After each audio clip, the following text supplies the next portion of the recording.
Hello and welcome back. In 2.7 we get to work with rational equations.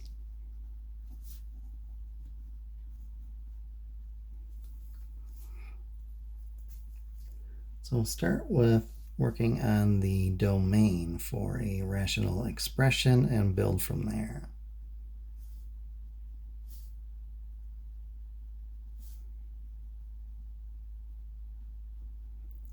So we've already put some restrictions on our domain. For example, throughout chapter 2, we've been restricting ourselves to working with the integers or occasionally the natural numbers or whole numbers on a few select problems. So this idea of domain should be familiar. This just has one more rule when we have a rational expression. A rational expression, just like the rational numbers, instead of one integer over another integer for the rational numbers, rational expressions are one polynomial over another polynomial. Anytime you have a fraction involved, remember fraction bars represent the idea of division, and we're never allowed to divide by 0. So for example, 5 divided by x minus 2, in addition to restricting us to working with the integers, there's one value of x that would make me break that dividing by 0 rule.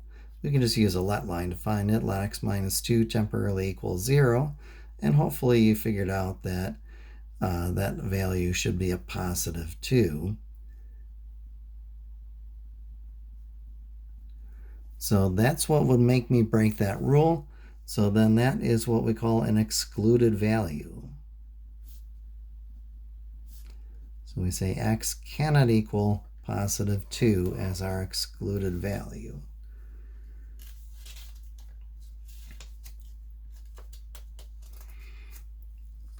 Occasionally we will have to do a little bit of factoring. Let's see, we'll try an x plus 2 over an x squared plus 2x minus 35. So this one, it was obvious kind of at a glance that I'm not going to be allowed to use 2. This one, not as obvious. So what I will do, there's really no factoring I can do in that numerator other than trivially I can factor a 1. Our denominator, we're looking for a product of negative 35 and a sum of positive 2. Hopefully you guessed the right combination. Negative 5 and positive 7 will get our job done for us. Coefficient at the lead is 1, so we can do the fast factoring. X minus 5 by x plus 7. Again, we can just use a quick let line, let that equal 0. So either x minus 5 equals 0 or x plus 7 equals 0. So we'll add 5 to both sides. So x plus 0 is 5. So x is 5, or subtract 7 on both sides.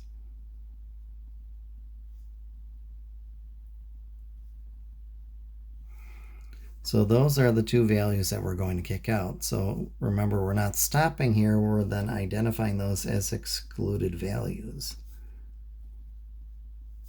So x cannot equal 5, x cannot equal negative 7. Any other integer is fair game. We'll do a very short one.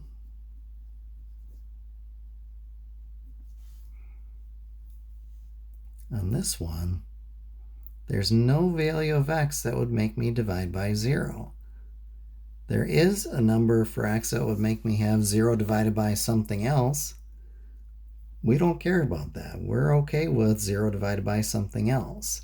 Notice here I didn't care if x was a negative 2. That was not listed as an excluded value.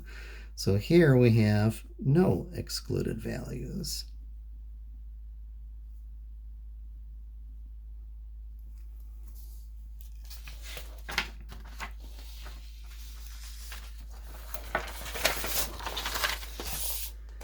All right, so next up, we go to a little bit of work with simplifying.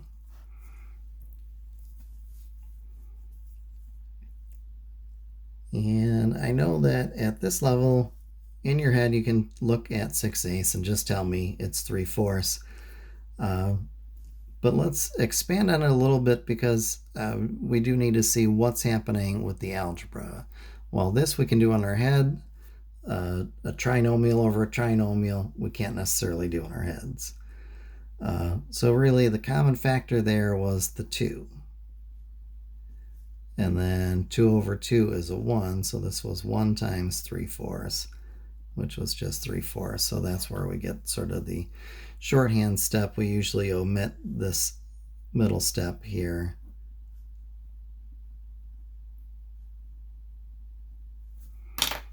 And just jump right to saying, okay, common factor, cross it out, 3/4. The principle is the same. We want to factor the top, factor the bottom. Cancel any common factors, go to the reduced version. So let's do an x squared minus 10x plus 12.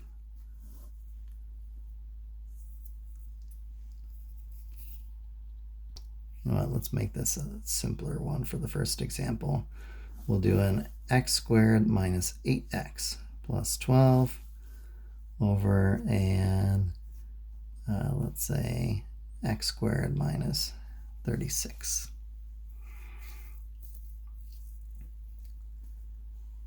And they want us to simplify the fraction. You'll sometimes hear it referred to as reduce, sometimes in lowest terms, sometimes best form. Those are all talking about the same thing.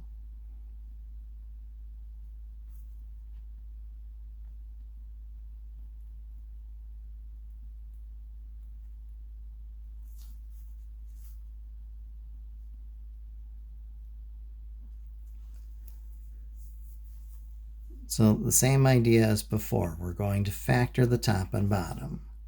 So at the top, A is 1, B is negative 8, C is positive 12. So we want a product of positive 12, a sum of negative 8. Product is positive, so plus plus or minus minus. The fact that our sum is negative says everybody gets a negative. And there's our winner. So we have x minus 2 by x minus 6. Our second one, A is 1, B is 0, C is negative 36. So we're looking to multiply to a negative 36 in a way that adds to 0. Hopefully you recognize that as being a 6 and a negative 6. They will multiply to negative 36 and add to 0.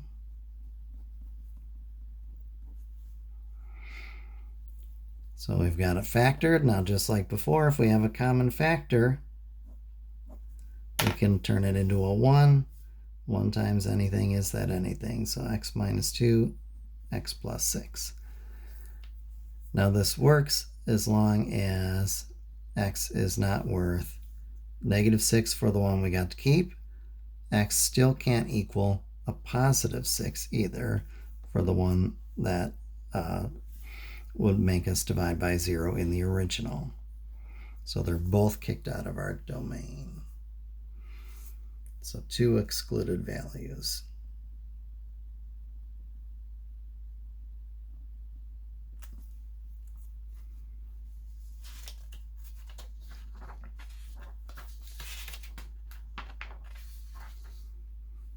All right, so next up then we look at a quick little review of the idea of an LCD. If I wanted the LCD of, say, 1/24 and 3/14, I could start writing out a whole bunch of multiples of 24 and a whole bunch of multiples of 14. That's time consuming and messy. Simpler way is to just do the prime factorization. So 24, you can do the factor tree if you want. If you recall from your elementary algebra days. Let's see, 2 and 12 is one way to get it started. 2 and 6, that's prime, and just breaking it into primes. You've seen that a million times. So 2 cubed by 3 to the first. 14 is just 2 to the first by 7 to the first. So the idea here is we want to take whatever the highest exponent is for the LCD. So as far as my 2's, I had the option of a 3 or a 1. Take the bigger one.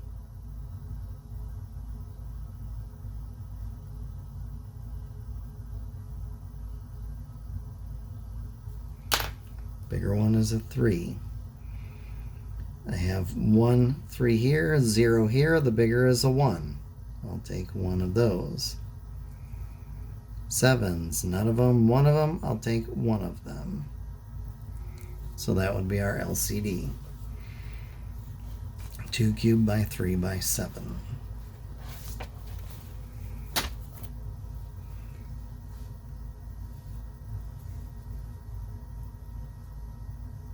Let's see, we also look at these with polynomials. So we might have a 3x over an x squared plus 2x minus 15 and a 9x squared over x squared plus 4x minus 5. So I'll hang on to the numerator, factor that denominator. So I'm looking to multiply to a negative 15 in a way that will add to a positive 2, a negative 3, and a positive 5. Hopefully you've figured those out. A minus 3 and an x plus 5. Hang on to the 9x squared, factor this guy. We're multiplying to a negative 5, adding to a positive 4, so I have one of each sign. Big absolute value is positive, little absolute value is negative. And we get there pretty quick. So our LCD for this one, x minus 3's, I have one of those versus none of those. I'll keep one of them. X plus 5, one here, one here. If it's a tie, keep only the one of them. X minus 1's, none of them, one of them, I'll keep one of them. So I don't keep 2 of the x plus 5's. If it's a tie, just keep the 1.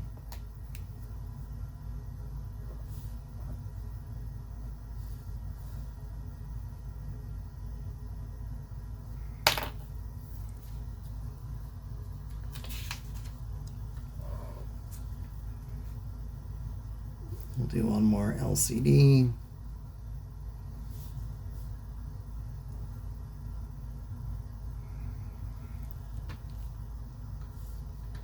A little hint on this first one. X minus 4 is already prime. Nothing we can do with that one. 3x minus 12 has a common factor of 3. So our LCD, 3 is a factor 0 times versus 1 time, 1 time. X minus 4 once, x minus 4 once. If it's a tie, keep the tie.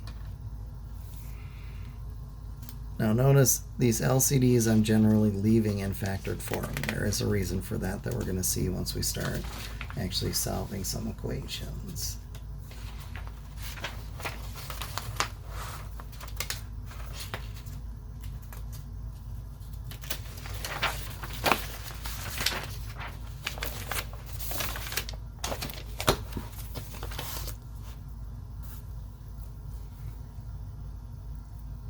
So we're going to solve 2 plus 6 divided by x is worth x plus 7. So we're actually solving a rational equation.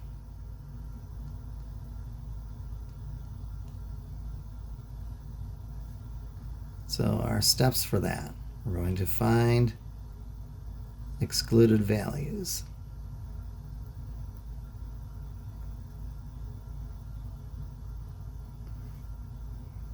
So just list them out. Then we're going to find the LCD.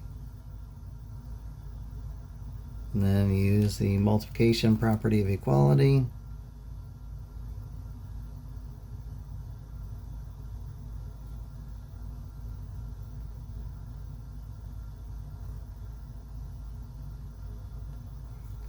To clear our fractions.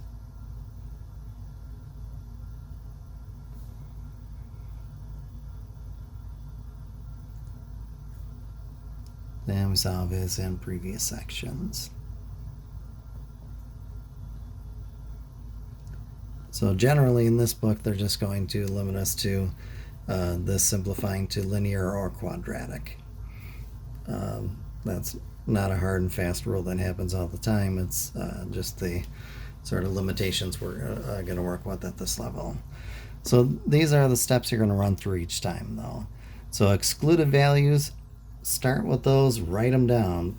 There's only one variable in a denominator, and it's by itself, so my only excluded value, x, cannot equal 0.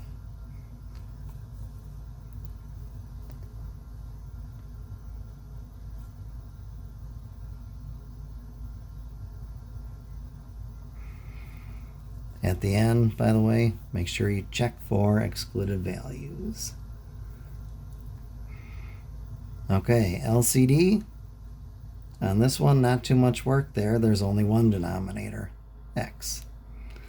So we're going to use the multiplication property of equality to clear the fraction. So we multiply every term by the LCD. So we have 2 times x plus 6 times x over x is equal to x times x plus 7 times x. So we multiplied every single thing by the LCD.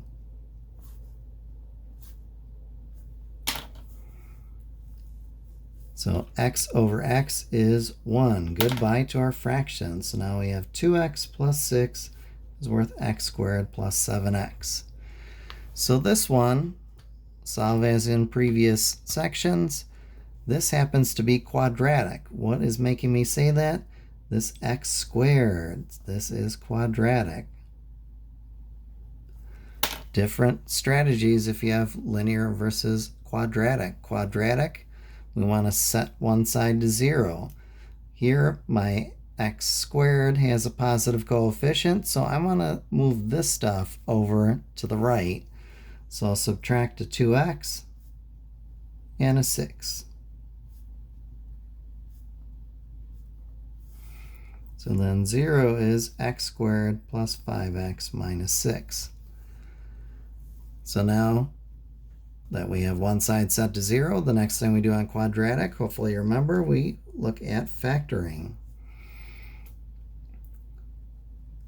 So we're looking to multiply to a negative 6, add to a positive 5. Product is negative, so one of each sign. Big absolute value is positive, little guy is negative.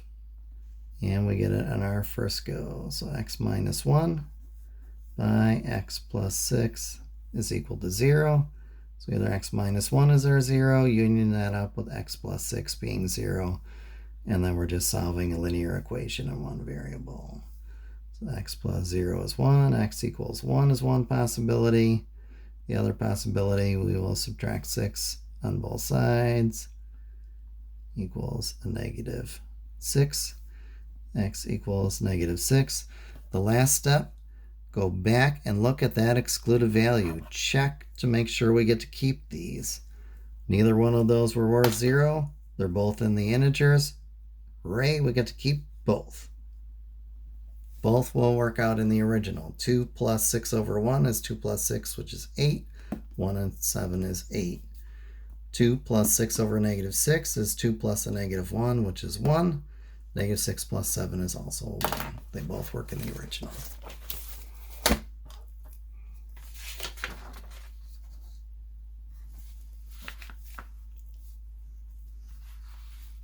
All right, so next up we'll do one where we have to do a little bit more legwork.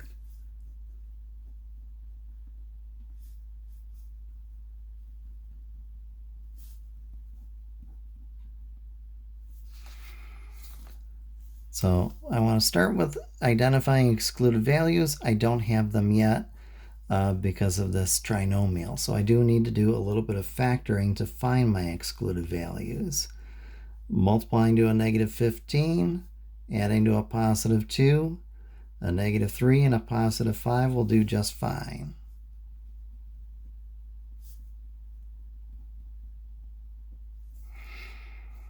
So now we can see our excluded values. Two numbers, x can't be a positive 3, x can't be a negative 5. Those two values would force us to divide by 0 at least one spot in the problem. Next, we identify the LCD. X minus 3, I have one of them, and 0 of them. The most I had in any one denominator was one of them. I'll keep one of the x minus 3's. X plus 5's, I had one of them, none of them, one of them. Most I had in anywhere at the bottom was one of them. I don't see any other factors. So now each of these three things gets multiplied by the LCD.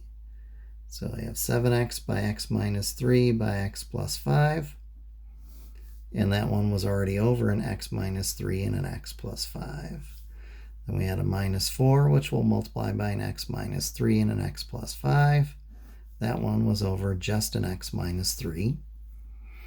Other side, we had a 2, which will multiply by x minus 3 and x plus 5. That one happened to be over an x plus 5. What wonderful, wonderful thing happens next? Lots and lots of cancellation, lots of simplifying. So we have a whole bunch of ones there that we just crossed out. So now I have 7x minus 4 times the quantity x plus 5 is worth 2 times the quantity x minus 3. So a little bit of simplifying to go yet. So we'll go ahead and use that distributive property. And we'll use it a few times here. So 3x minus 20 is worth 2x minus 6. This time, this one turned just linear. I don't see any x squares. This one is just linear. So on this one, I'll just subtract 2x on both sides and add 20 to both sides.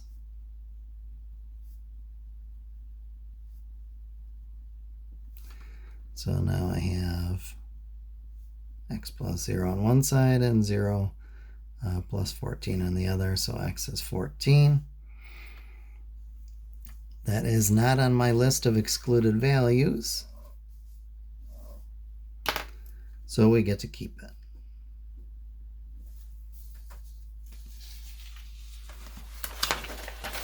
Okay. Is there an example coming where we don't get to keep it? Of course we get to see somewhere we don't get to keep our one or more of our solutions.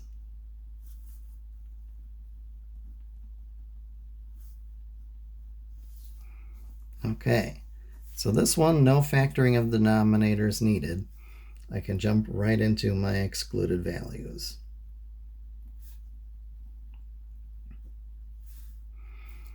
So x cannot equal a negative 3. Anything else that's in the integers we'll get to keep. LCD, my only denominator, I have two different versions, or two different x plus 3's, but each time I only had one of them. So x plus 3 is my LCD.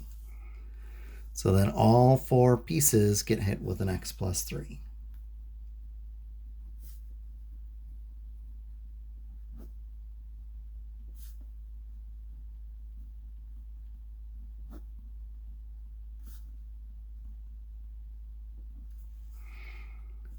All right, then we cancel our 1's.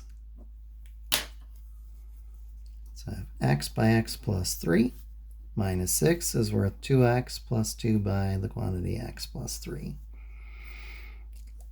A couple distributive properties coming up. So x squared plus 3x minus 6 is worth 2x plus 2x plus 6. So just distributing that 2, distributing the x.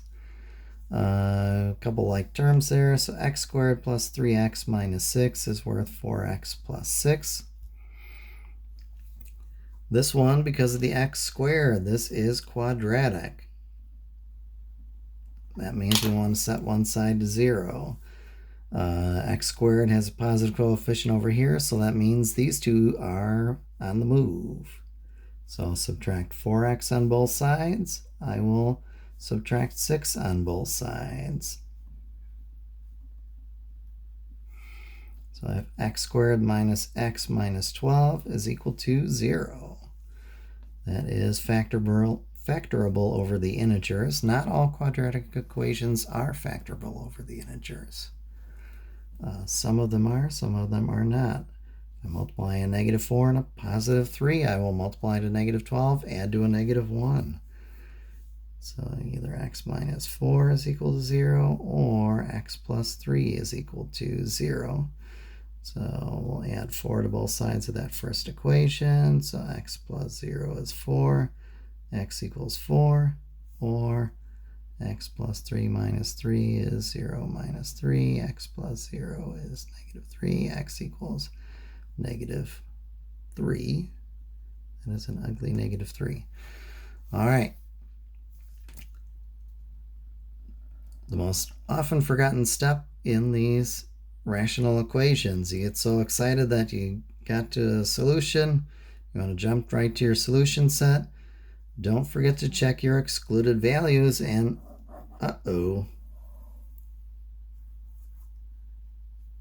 x equals negative 3. That is an excluded value. We put a slash through that. We cannot keep that. That does not go in our solution set. However, the positive 4 we do get to keep. The negative 3 we would not be able to work in the original.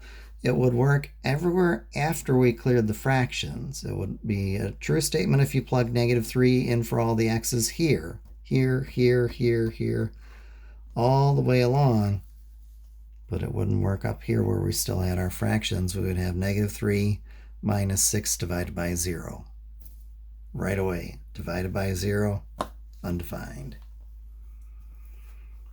So we only got to keep one of our two solutions there.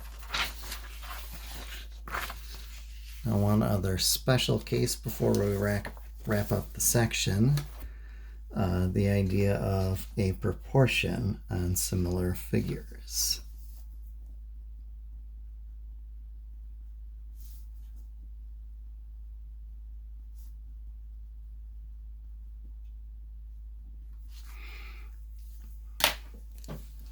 Now this is one that folks used to have more trouble with. Now that everyone has a sort of a cell phone in their hand, they've got the concept down of keeping the shape but changing the size. Just think of either pinching or spreading your fingers on your phone. You're zooming in and zooming out, making it bigger or smaller but keeping the same shape. When that happens, each side, the ratio of sides stays the same. So if I take this tiny figure here and I blow it up, and with a little imagination we'll pretend that I did that correctly the way a phone would. The symbol for that is a tilde. This is saying that these are similar figures.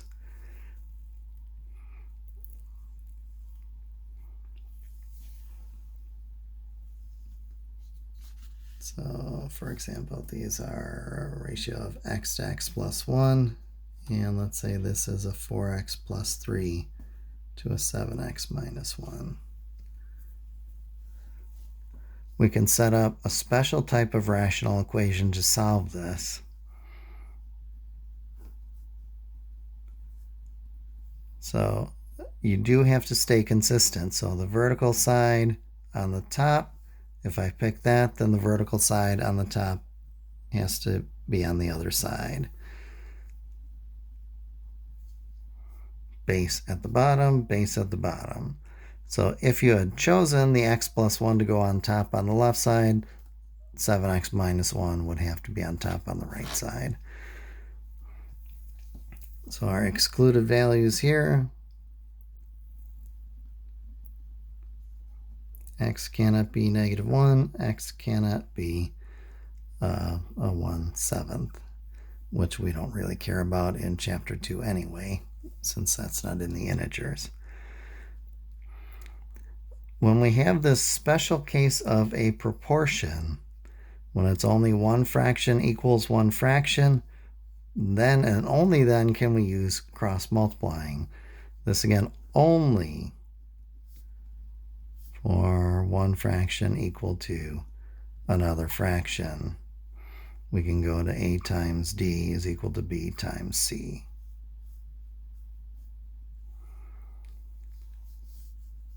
So x by 7x minus 1 has to have the same value as x plus 1 by 4x plus 3. So 7x squared minus x is worth, boiling out, 4x squared plus 3x plus 4x plus 3. So 7x squared minus x is worth 4x squared plus 7x plus 3. This is quadratic, so we'll set one side to 0.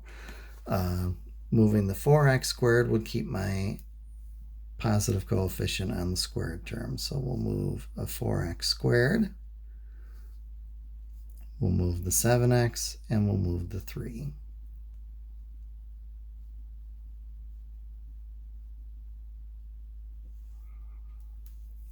So 3x squared minus 8x minus 3 is equal to 0. And we're going to go ahead and solve that by factoring. I'm going to have to continue that one on the next page since my drawing was gigantic.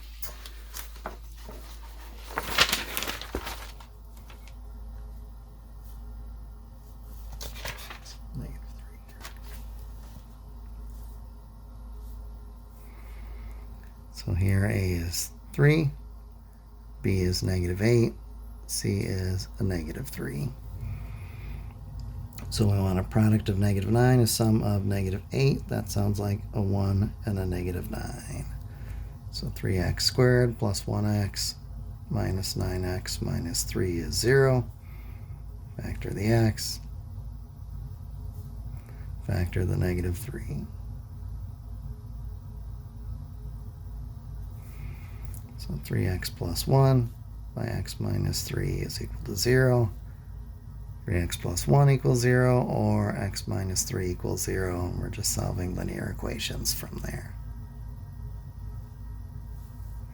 So 3x is -1, and multiply both sides by a third. So 1x is -1/3, x equals -1/3. So now there's two reasons I'm throwing that out. One, the fact that it's not in the integers and we're in chapter 2. But 2, x was a distance. Distance is not negative. We would throw this away anyway.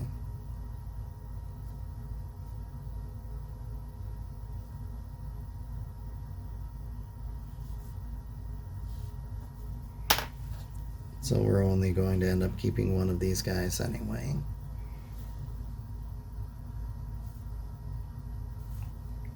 So we would only keep the 3.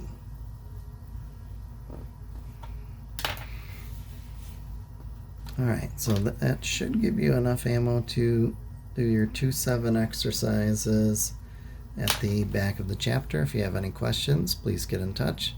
Otherwise, I'll see you next time, and please stay safe out there.